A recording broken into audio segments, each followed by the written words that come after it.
Bismillahirrahmanirrahim. Assalamualaikum warahmatullahi wabarakatuh. Kenalkan, nama saya Andi Nurfatul Nugroho dari Prodi Manajemen dengan NIM 2892250001. Di sini saya akan mempresentasikan hasil PPT saya untuk memenuhi tugas ujian UAS Sistem Informasi Manajemen. Untuk membantu PT Maybe mendapatkan keunggulan kompetitif dalam industri fashion anak, ada beberapa strategi yang diterapkan. Berikut ada beberapa strategi yang dapat dipertimbangkan. Yang pertama ada diferensi produk, yaitu produk yang unik dan berbeda dari pesaing. Ini bisa mencakup desain motif yang inovatif, bahkan kualitas tinggi, atau fitur khusus seperti pakaian yang ramah lingkungan atau memiliki fungsi tambahan. Misalnya, pakaian yang dapat disesuaikan ukurannya seiring pertumbuhan anak. Langkah implementasinya yaitu melakukan riset pasar untuk mengetahui tren terbaru dalam fashion anak, berkolaborasi dengan desainer kreatif untuk mengembangkan koleksi yang unik, fokus pada kualitas bahan dan jahitan untuk memastikan produk tahan lama dan nyaman.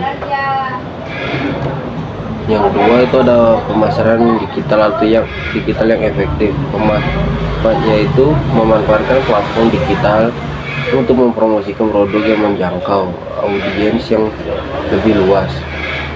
Langkah implementasinya yaitu buat konten yang menarik di media sosial seperti Instagram, Facebook, TikTok, dan lain-lain.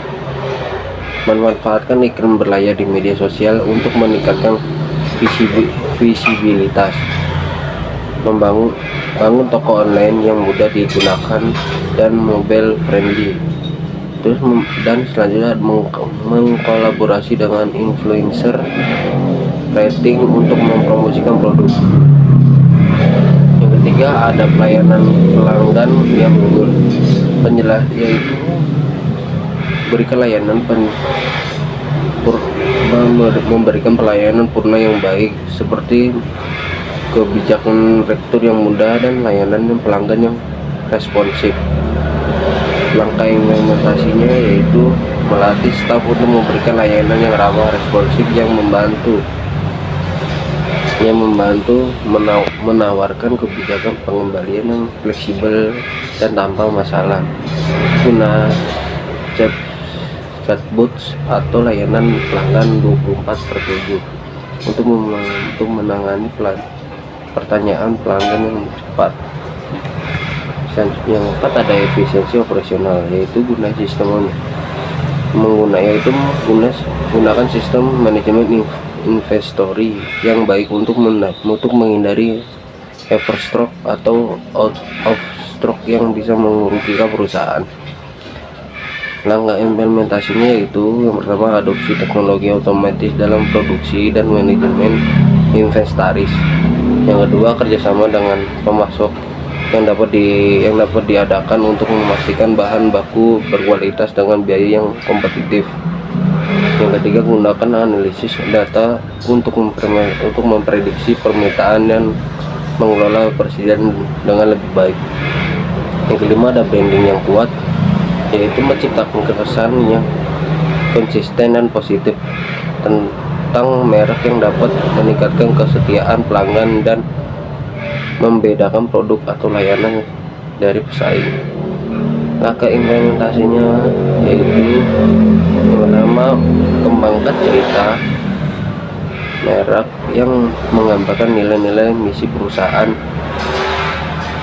dan selanjutnya yang kedua ada konsisten dalam desain logo, kemasan, dan pesan pemasaran. Yang terakhir adakan acara atau mengadakan acara atau partisipasi dalam pameran produk anak untuk meningkatkan visibilitas merek. Yang kedua tentunya ada pasar, yaitu selanjutnya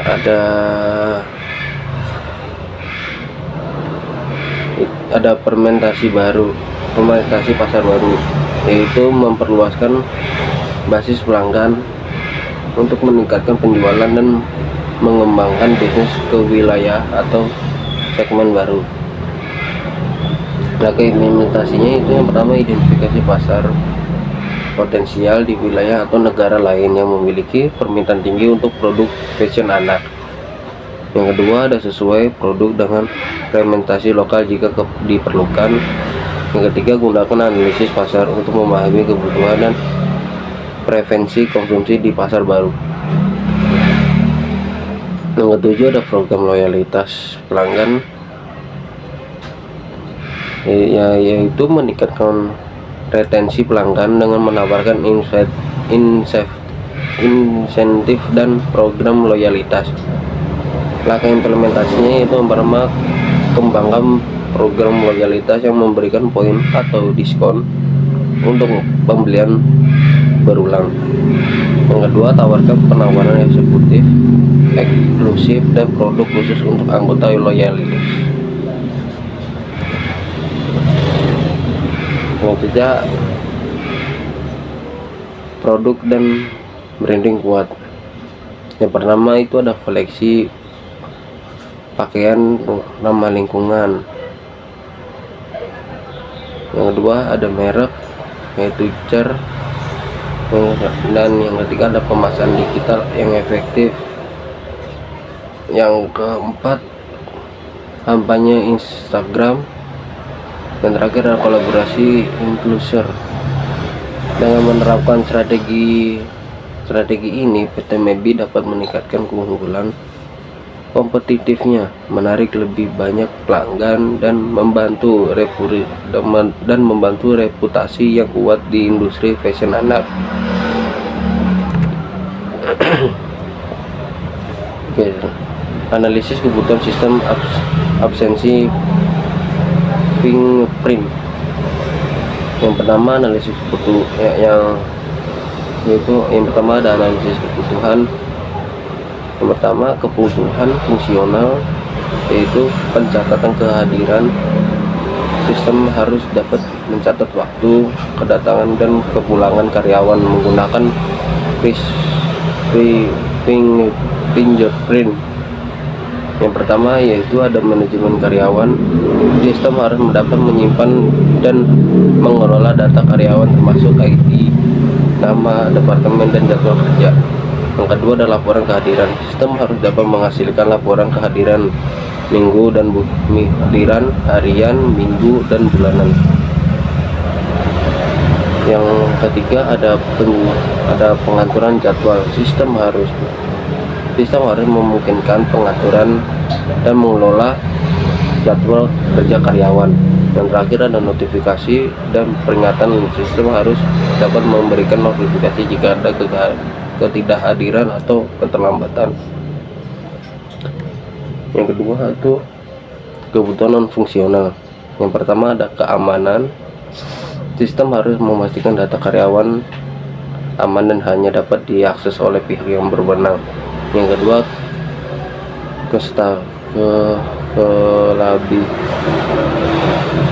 yang kedua itu ada skalabilitas, yaitu sistem harus mampu menangani peningkatan jumlah karyawan seiring dengan pertumbuhan perusahaan. Yaitu di sini ada data flow diagram DF. Flow diagram yaitu pertama ada HRD manajemen, lanjut lagi ke sistem absen fingerprint, dan lanjut lagi ke bawah yaitu fingerprint scanner. Itu penjelasannya, karyawan menggunakan fingerprint scan untuk mencatat kehadiran. Admin HRD mengelola data karyawan, jadwal, dan menghasilkan laporan kehadiran. Dan selanjutnya sistem absen fingerprint mengelola data kehadiran dan menyimpan ke database. Datanya ada yang selanjutnya ada data flow diagram level 1, yaitu ada sistem definisi fingerprint, dan Dan habis itu lanjut lagi ke daftar karyawan, lanjut lagi ke rekaman absensi, dan lanjut lagi ke laporan absensi. Penjelasannya, pencatatan kehadiran karyawan dapat menggunakan fingerprint untuk mencatat waktu masuk dan keluar, dan manajer data karyawan, admin HRD mendapatkan atau memperbarui data karyawan. Yang ketiga, mengatur jadwal HRD, admin HRD menetapkan jadwal kerja karyawan, terus membuat laporan sistem, menghasilkan laporan kehadiran yang dapat diakses oleh admin HRD. Selanjutnya ini ada entity referenship diagram, yaitu ada karyawan yang terdiri dari ID card, nama, tanggal lahir, jabatan, dan departemen. Selanjutnya ada absen, yaitu yang terdiri dari ID absen, ID karyawan, tanggal, waktu masuk, dan waktu keluar. Yang ketiga itu ada fingerprint, yaitu yang terdiri dari ID fingerprint, ID karyawan, data fingerprint. Yaitu karyawan menyimpan informasi tentang karyawan, sub ID, nama, dan departemen. Kehadiran, yaitu menyimpan catatan waktu dan keluar karyawan. Jadwal kerja, yaitu menyimpan informasi tentang jadwal kerja karyawan. Dan juga ada departemen, yaitu menyimpan informasi tentang berbagai departemen di perusahaan. Dan juga ada flowchart sistem absensi fingerprint, yaitu pertama ada yaitu atau start.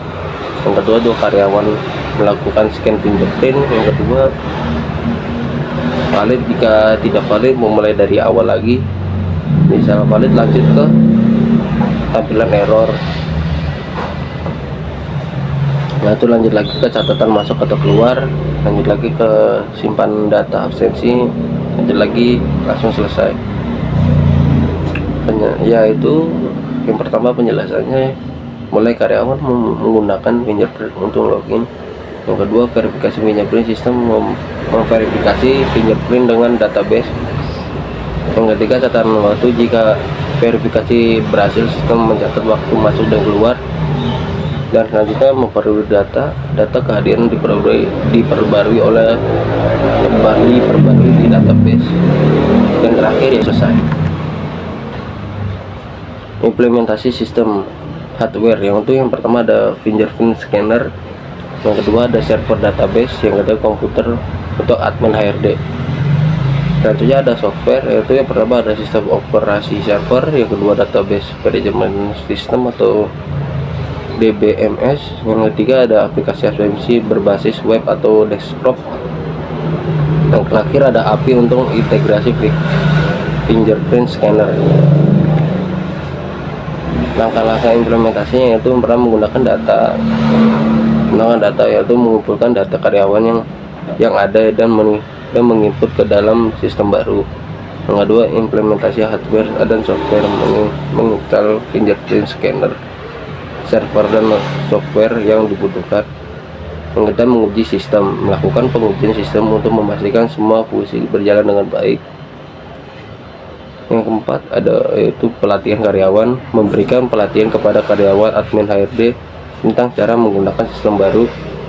Yang terakhir, peluncuran sistem, yaitu meluncurkan sistem absensi fingerprint secara resmi.